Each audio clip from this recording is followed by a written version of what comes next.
situation we left our characters in last time. We'd managed to get down onto the treads of, forgetting its name. Ysbwriel? Ysbwriel. The city on tank treads. And we managed to get down onto the treads. But the ground was all covered in bugs. And it was icky. So we ran along the top of the treads and found a different place off on the side to go down where there weren't bugs everywhere. Yeah, and they had to just constantly run. I didn't let them have a 5-minute rest or anything. Although they had already all spent their healing searches, and I was like, I guess you can spend your healing searches. Yeah. But they didn't get their encounters back. At the end of last session, we thought we were getting a 5-minute rest. We were all like, oh, yeah, okay, update our things. But if they'd had a 5-minute rest, they would have got attacked again. As it turns out, it wasn't that big a deal. So, we want to get down onto the ground as quickly as possible. We've got the rope because the assassin helpfully cut it free and dropped it down to us. So, I think most of us went down by rope. Hank was going to stay up on top, and he was going to cut the rope free and come down by a beam shot. So we all go to the ground, and we hit the ground running, but horrible, horrible bugs come out of the tread mechanism, because they were in there as well. They're very flat bugs. And we do our initiative rolls. And I think who went before the bugs? I think Everyone except for Cricket and Aurora, right? Yeah. Cricket and Aurora didn't get away fast enough. I guess they were at the top of the rope, and the bugs burst out, and they attacked them and both missed. But they have an effect on a miss. They slow you for 1 round from their poison. So, because they bite you, but you just don't get really badly hurt by their poison. And so they're slowed. Everyone's just running away from this thing. There's bugs coming out, but they can't run. So this combat was all about getting away from those bugs. Or rather, getting Cricket and Aurora away from those bugs. Or, as far as Cricket was concerned, please. getting Aurora away from those bugs. Okay. Yeah, so everyone basically boots it except for Cricket and Aurora, who are slowed and like staggering because the poison's filling their veins and stiffening them up. And more bugs are clearly coming out from the mechanism. They're just waiting for anything that falls down here because lunch. So, Cricket and Aurora stagger away. The bugs are, of course, right there. So Croesus comes over to do his defendery thing. And he does this, what was it, Shards of Time or something like that ability? It's one of his many, many weird things he does.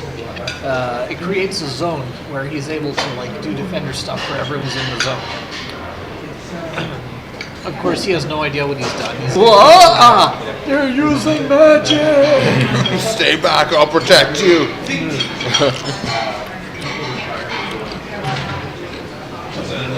Well, the options are somewhat limited because they haven't had a short rest, so this is still in some ways the same encounter as the big. Sorry, we'll come back. I'll grab a new one.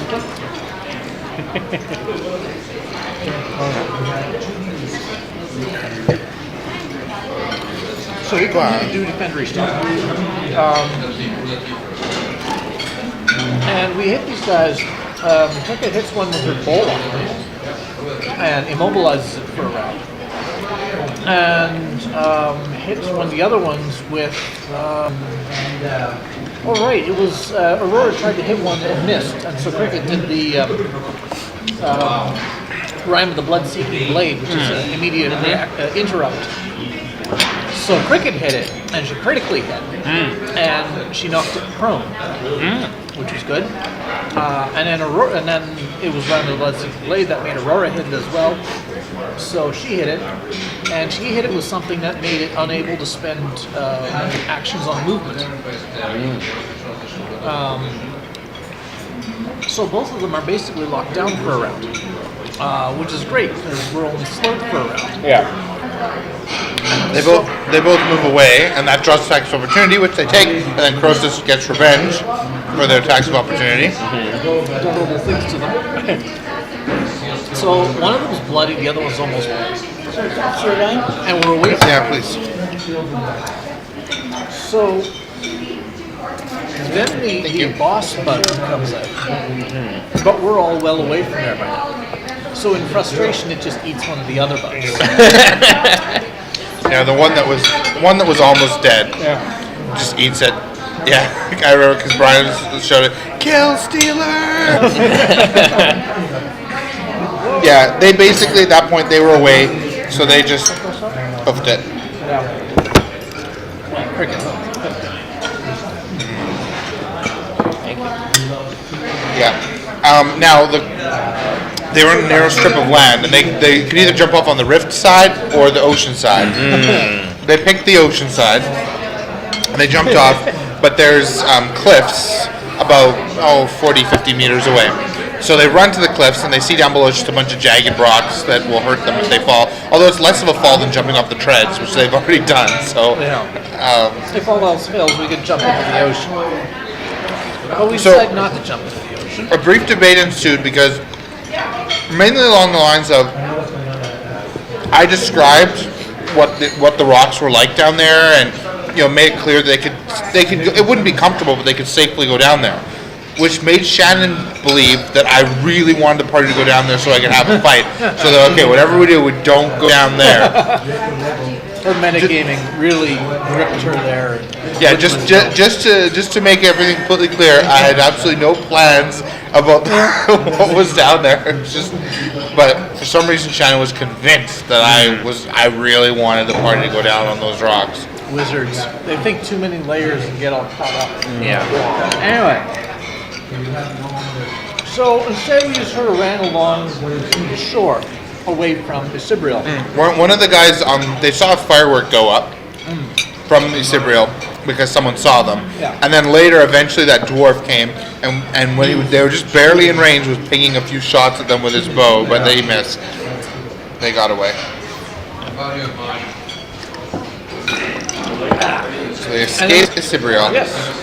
Nice. So we headed back against the direction it was going. For some reason, Ysbwriel is headed north towards Spraybridge. I don't know why they're doing that.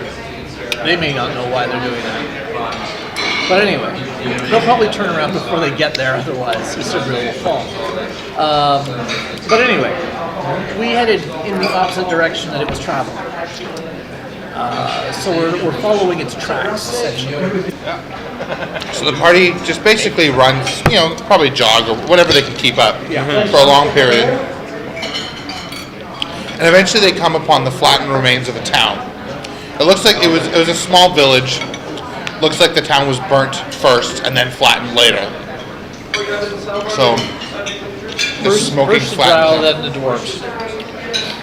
They had a bad week. So they start looking around to see if there's like a cellar or anything they can hide in. And someone, I don't remember who it was, probably Hank, probably smelled them. He notices there's a cellar that's like barely visible, but he can hear people in there, and someone saying, hey, look, they might be able to help us. Shut up. They don't talk to anything. And they hear them whispering, like, sort of fighting about what to do. So they go in there. I'm sure Aurora was first, Yeah. Hey, are you guys okay? As they open the cellar, and they find there's a family in there. A woman, her father-in-law, and her two, 12 and 8-year-old sons.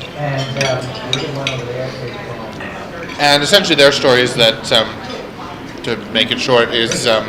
First the drow, then the dwarves. Yeah, the drow came, burnt the city. The woman's husband and two teenage daughters were taken by the drow, and her sons and her father-in-law got wounded, so they couldn't flee. And for whatever reason, they managed to hide in the cellar and not get killed like every other person. So they've basically been hiding out in the cellar for days. Even when, and then most recently, the city drove over them, so they were kind of trapped down there for a while. but they've been out for a few days. But they can't really travel Go ahead. with I got the her last one. I'll be back, sir. her father-in-law. Thank you. So we hole up down there with them for the night. And Aurora finds out their life story. it sounds like some folks from Ysbwriel, or probably Ysbwriel, come looking for us during the night. Yeah, well, Cricket was on watch. But I stayed real quiet, and they didn't notice us. The place was well hidden. And so in the morning, we got to decide where to go. We seem to have evaded capture, and we're free. And we have the box. Cricket knows we need to go. And so Cricket says, we're going to the Empire of Endless Flowers. She wishes she could say that, but no. She has her orders.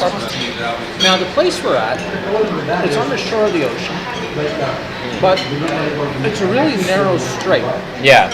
It's 50 kilometers across. Thank you. Not a whole lot of options. So, we investigate, and the people living here are fishermen. And there's like crappy fishing boats. It seems to me like both the fastest way to get to Alamite and the best way to ditch any possible pursuit would be to hop on one of these fishing boats and go across the 50-kilometer strait. John thinks that this is basically suicide because the boats are not very large. Somewhat of a debate ensued. Yeah, it's interesting because, like, Thanks. John was like, "Yeah, if you go out there in a boat, I don't know why I wouldn't be able. I wouldn't just TPK you because I mean, it seems like certain death." I mean, I it's- really didn't see it that way. I mean, sure, it's only 50 kilometers, but that you guys aren't trained fishermen people. The fishermen won't come with you because it's dangerous. It's full of marauding mermaids, and the big problem is you're so vulnerable, right? If anything goes wrong, the ship sinks and you all die. I shouldn't even say ship. I should say boat, like a little, it's like a rowboat, basically. The dinghy gets a hole. We could wear flotation. So Can they hug the shoreline? Yeah, I mean, there's fishing villages along. Oh, you mean with the boat? Straight across. Yeah, because if they went across, they could get to that geothermal area and come to all the way from the northwest. It seemed like, to me, it still seems like it was the best route, but eventually the party decided against it. And I'm the party leader, so I have to do what the party says. Yeah, like, Yeah. for me, it is true that I had prepped south rather than going across, but that's because during prep time I was like, going across seems like suicide. So there were boats you could rent like later on in better villages, but just taking a crappy fishing boat across. I mean, assuming that you know enough to pick days when the weather won't swamp you, and you don't run into any fantastical monsters, it would only take a day to cross. But I still think that it would have been fine. In the end, we didn't go that way. Everyone wanted to go south along the shore. And so we did. We traveled and traveled. I made horses. And eventually we came to cities that hadn't been burned and crushed. What? That's rare. Yeah. I thought that was kind of the standard shtick.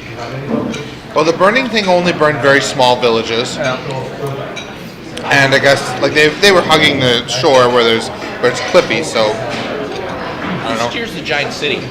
No one. Whoever happens to be at the controls are given to them. Yeah, it's actually the fact that it's over here and has come this far north along a very clearly set path is very unusual. Like usually it's just, well, maybe it's not, maybe it's just random, but you know, it just whoever happens to be in control, and they're always fighting. It's always going random directions, and then usually it's like, oh crap, we're about to drive into the sea. They all get together for 5 seconds, band together, decide, okay, you know, set it on a course, and then they immediately betray each other and turn into fighting again. Yeah, I was just gonna say immediately backstab each other and away to go. Yeah. And for fuel, it's magic, right? Oh yeah. Yeah. Oh, yeah. There are no gas stations for a city. There's no gas tank on this thing, thankfully, because it would have been long since ignited. I don't know, thankfully? No, unfortunately. Only Yeah, you could have blown it up. Yeah, this one is kind of a terror. I mean, it basically it'll drive over other cities or villages or whatever gets in its way. So this is like a mobile town, just so I'm understanding this. Okay. On big It's tank Mobile beds. City. It's about the size of Millwoods on giant tank treads. Yeah, so they're getting out of the Mongol lands and getting into the lands of the Zarib. They're the sort of Arabian-themed folk. They're in Arabia. Yeah, they're Arabian. They and they have a very like loose, free society. They love to party. They love to dance. They love to have big festivals. And this is where, Thank you. quite oddly, the adventure turns into children's hour. Everyone got really excited because I said There we go. that if they continue on at the rate they're going, they're gonna end. They're gonna in. I forgot the name of the city, but there's a small city on their way. And reach their time for this big festival they have. Yeah, the Seventh Moon Festival. It's like a big, huge festival. It's like imagine like the Prince Ali scene from Aladdin mixed with Mardi Gras. Like this is what it's gonna be like. It's this gigantic party. And Cricket was really excited because now we're finally going to get to perform.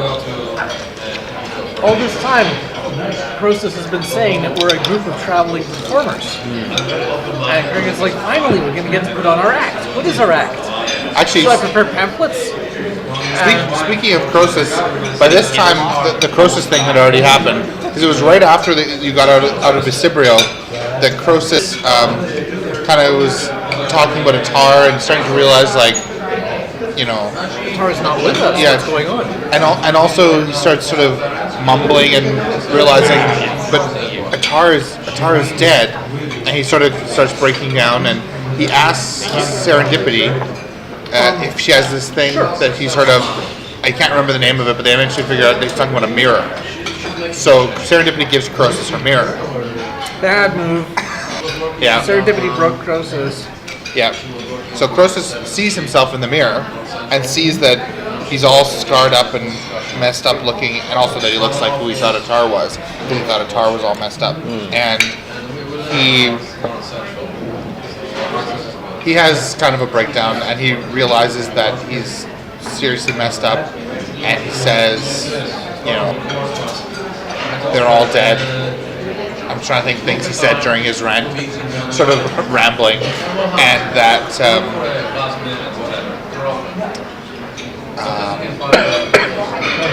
and he says something about how he had to get rid of their bodies and just take a part of their bodies or something. It was okay because I had to be able to carry them. Okay, sort of justifying whatever he did. And then he was like, and then Croesus doesn't say anything for the whole rest of the trip. So he has sort of a little breakdown and then goes completely silent. But then we went to the party city. Yeah. Which reminds me of another interesting thing. Way back, when Cricket made horses, I was like, you should have a lightning strike down here. And everyone's like, you can do that? And I was like, oh yeah.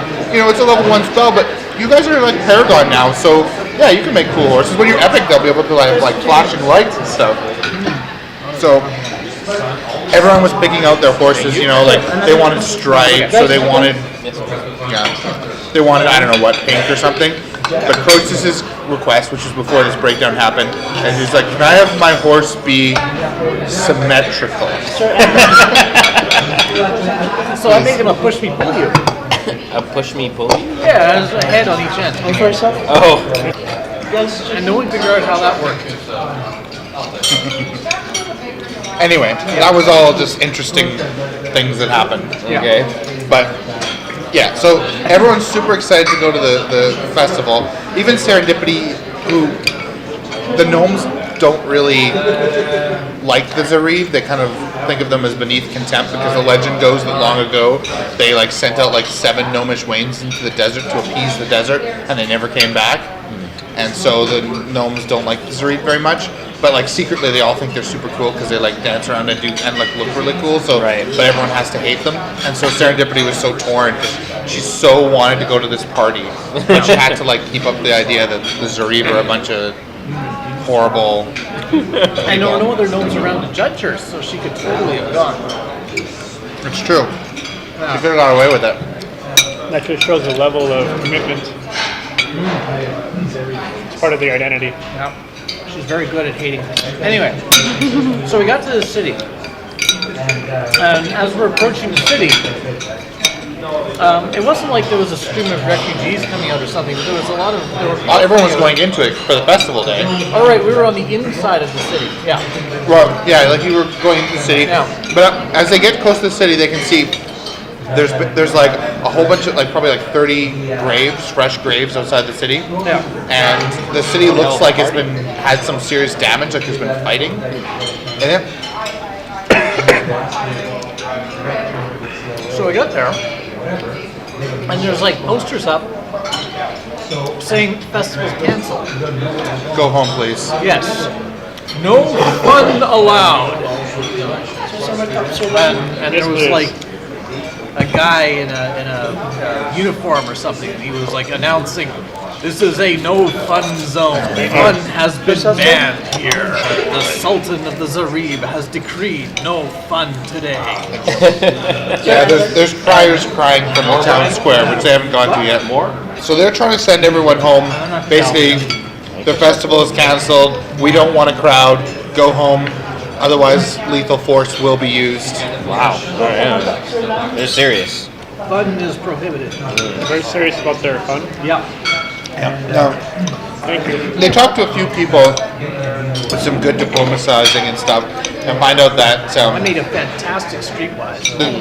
I think I ruined it by getting into a debate over slavery. yeah, it's interesting because Cricket made a check and just barely succeeded. Because I set a really high check for these townsfolk the people in the town are all hiding in their houses. He just barely succeeded, but so she found out that essentially, everyone thinks that the current sultan has gone crazy because instead of this it's always been this very free society, but they've instituted conscription, and the sultan has these projects that he's conscripting everyone for. And he's banned fun. And he, no, he hasn't banned fun, but he did. He's conscripting people, and when this town was like, "Screw that, we're not sending people to be conscripted," they actually sent in troops, and or they started basically forcing them, dragging them away, and then they had a riot, and they sent in troops and put down the riot. And so the town has been it's kind of under lockdown, which is why they don't want to have a festival because the town's under lockdown. They don't want a big crowd. Riots. Police come in, close everything down. Yeah, so that's weird.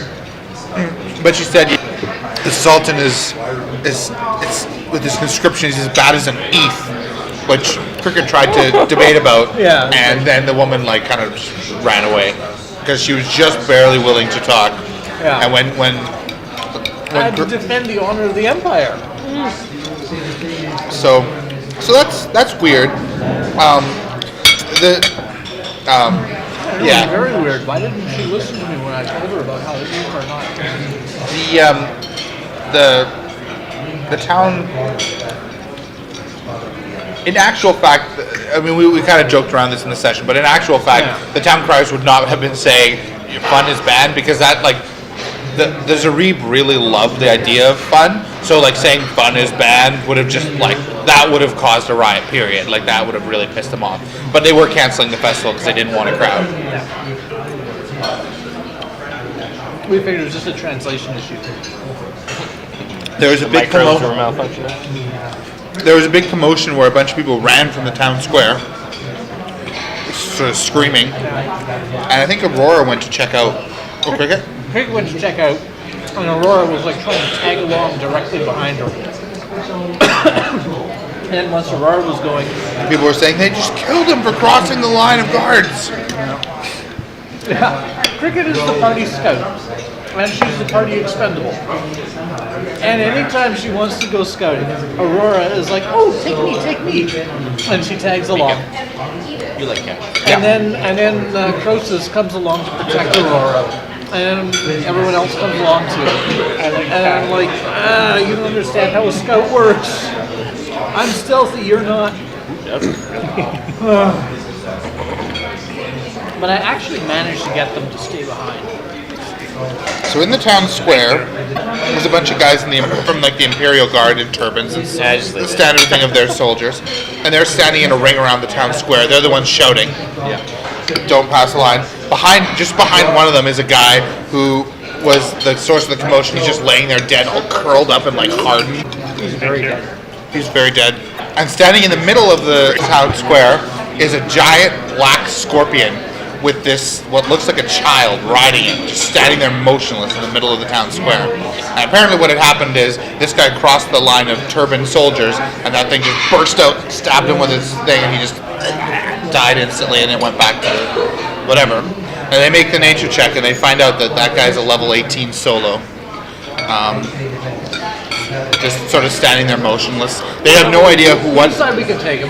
We just hit level 11 at the end of the session. No one knows anything about scorpion riders from world building, so as far as they're aware, it's just what this giant scorpion with a guy riding it. And he looks really dangerous. Pretty horrifying, yeah. So the line of riot police are keeping people away from the scorpion. Well, they're basically they're circled around him, and he's in the middle, and they're the ones taking turns shouting, "Go home! The festival is canceled. If a crowd arises, lethal force will be used." Whatever. They're the riot police, if you will, and I think they found out that when they first put the riot down, 3 of those scorpion riders came, and a bunch more soldiers. But now these are the guys left behind to keep the peace, right? So we decided to move on. Could have took it. They're not having a festival. Even if we won the fight, they wouldn't have a festival just for us. Everyone was so disappointed because everyone got so into the idea of having a festival. I think it's just been things have sucked for a long time. They're like, finally we can cut loose and have a festival, and all the players are so excited. And then it was like canceled. I actually felt kind of bad because everyone was like, oh, it's gonna be great. There's gonna be a festival, and it's like, the festival is canceled. Go home. And by the time we get to the next major Dream City, the festival time will be over. So we've missed our opportunity. So then we start trying to decide what our next route will be. And it's kind of interesting because Cricket still isn't telling them where they're going. She totally will as soon as one tells them to tell her. But everyone is managing to restrain their curiosity. Oh, yeah. Well, it is interesting because everyone's very interested in what Cricket has to say. Because even when Cricket was proposing the rowboat thing, like Cricket knows where we're supposed to go. So Come and ask. There's some that'll say no, some will say yes. And I had to say that, going over land is also feasible. It'll take longer, but yeah, otherwise it probably would have just been whatever Cricket said. That's what we're doing. but I'm not going to lie to them. That would be wrong. I don't like keeping secrets. What if they order you to lie to them? Well, then I will, but they'll know it, won't they? She'll implode. Nah. She can handle complex and contradictory. She's not a sci-fi android that will start going Norman, and That we've found out so far. We know you're not a person. it would have to take a pretty fundamentally contradictory thing. Sounds like a challenge, Brian. So there's a couple of options for where we can go next. We can keep traveling towards the Zarif capital, and then from the Zarif capital, take a trade route across those shallows and the mangrove forest. I don't know if you remember them from world building. Alternately, there's the Coral Way, which is sort of that causeway that goes across the shallows. And it's not used heavily anymore because it's been kind of messed up by mermaid raiders. But it's newer to us, so we could take that. People do take it, but you can't take a big wagon across it because it's coral, right? So people have in the past tried to put up wooden things to support taking a wagon across, but the mermaids hate it because it was originally made to keep them out from attacking the mermaids. Yeah. And so if someone puts up wooden stuff on there, they wreck it. Plus, the mermaids are like they're kind of like bandits, basically. They're marauders who will try to rob you on the way. And you just can't ever live down Misunderstood, having, really. Yeah, you can't live down if you show up at the trade place in the next town and all the other merchant folk are like, you got robbed by mermaids. Yeah. Anyway, so the party decides. I think we decided to avoid the Zarif capital, if I remember correctly. No. We were going to go there. Yeah, because that's the best way to take the trade to get the route. trade route. So yeah, we are going to go to the Zarif capital. I thought so because I remember we were talking about shopping there afterwards. But I couldn't remember specifically what our decision was. So yeah, we're going to go to the Zarif capital. No Fun Central. where clearly the Zarif had been taken over by the Blue Meanies. Yeah. What? Blue Meanies. You know the Blue Meanies. Only one person at role-playing got that reference. The only thing Robert Blue got Meanies that means reference. to me is there's the Castle Perilous series, and it has Blue Meanies in it, but I assume that's not what you're talking about, since No, that's no. not a well-known thing. The Blue Meanies are the villains from the Beatles movie, Yellow Submarine. Wow. Nope, way too obscure. It's the only movie the Beatles made. Didn't they do? Name They three Beatles weren't songs. really very major into making movies. Must not Anyway, have been that good. so yeah, the Blue Meanies took over, and the Beatles had to. Anyway, whatever. Those Zarif. They're untrustworthy and dirty, and their cities are full of sand, and they betray you, and they're just really horrible people. And I'm not surprised at this turn of events. I mean, they just have parties and fun and laid back living and lots of good food and interesting fashions, but they're untrustworthy. I don't know why everybody else is surprised. Well, we are finally out of that horrible, horrible city. And now, we are traveling through the lands of the Zarib, which are not as horrible. They still are fairly barbarous out here. Perhaps slightly less so than the Greybridge Alliance, but still, this is not friendly territory. And what little benefit there is, what little there is to recommend this place, seems to have recently disappeared with the forbiddance of the festival, Seventh Moon Festival. What else is there out here? Sand. It's a terrible. No wonder they have festivals. What else do they have to live for?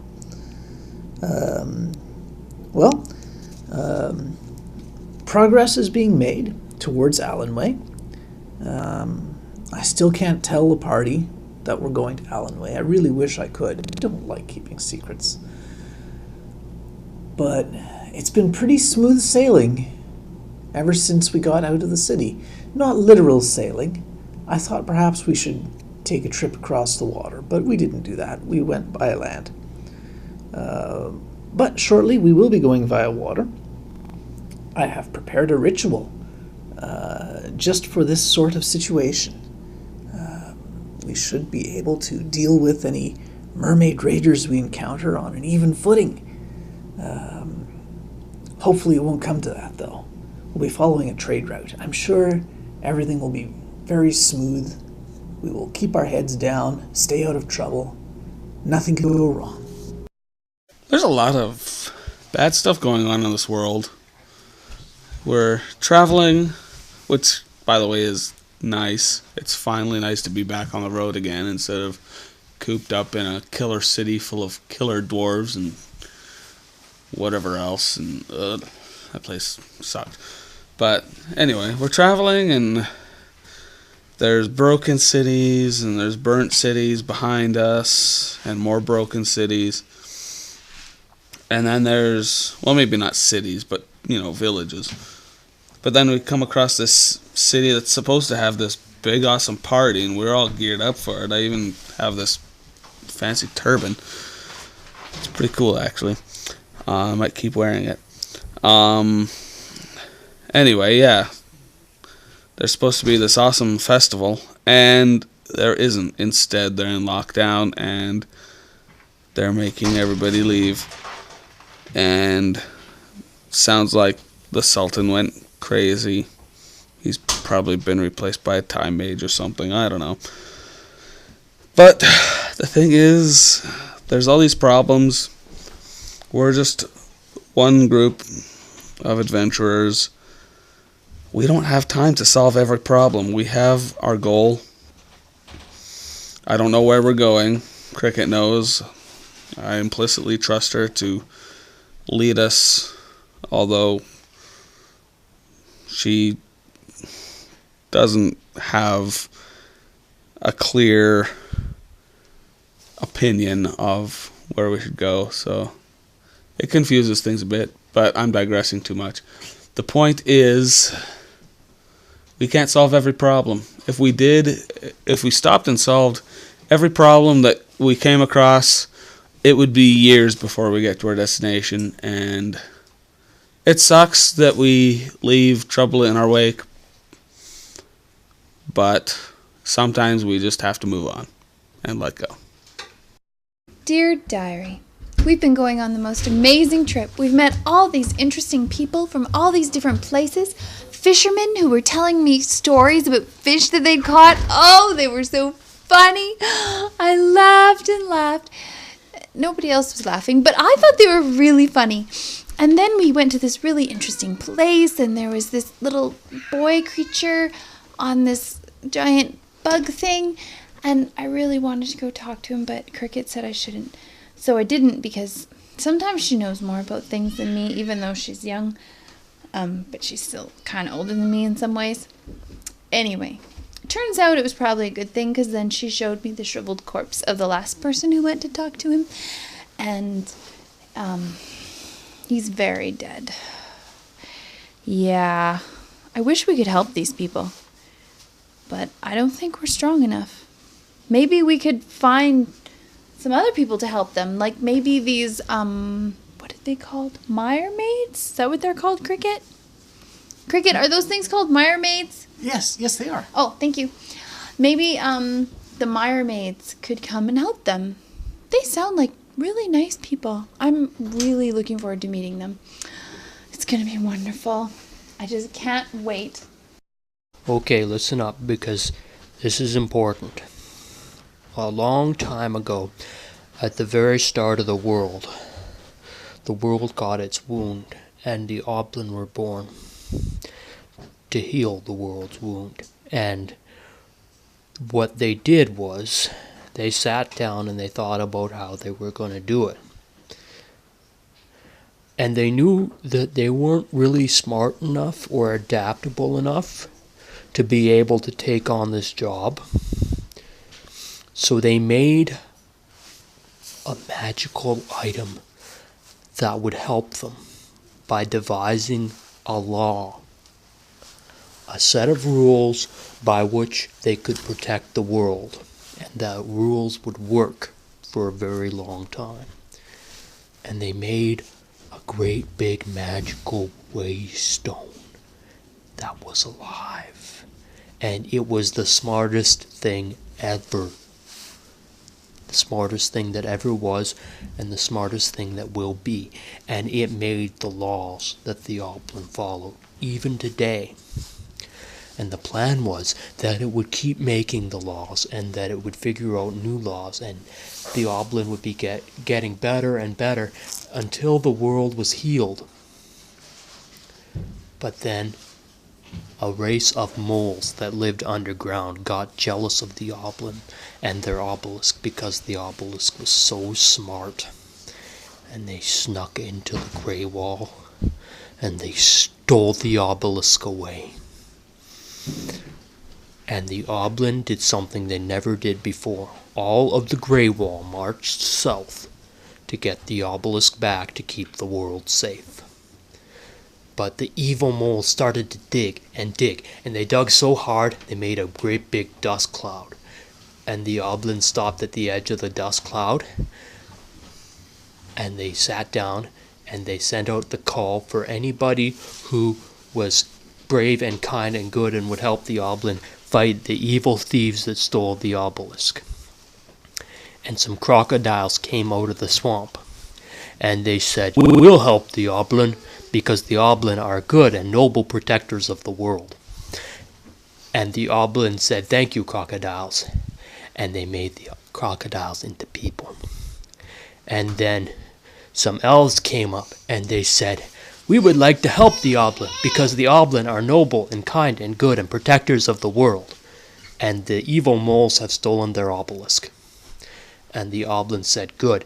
And they made the elves the best people in the world at shipbuilding. This was back when the Oblin were still in possession of the obelisk and they could do those kinds of things. And then the Oblin, with the help of the crocodile people and the elves with their ships, crossed the shallow sea, and they attacked the mole people. And the mole people had zombie trees that tried to fight the Oblin. But the Oblin said, "No zombie trees. We are here for justice." And the zombie trees stood aside, and the Oblin fought the mole people.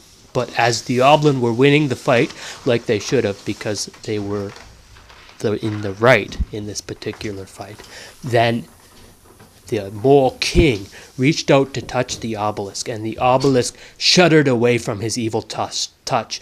And at that moment, the obelisk, in its last moments to try and save the world, broke all the magic in the world forever.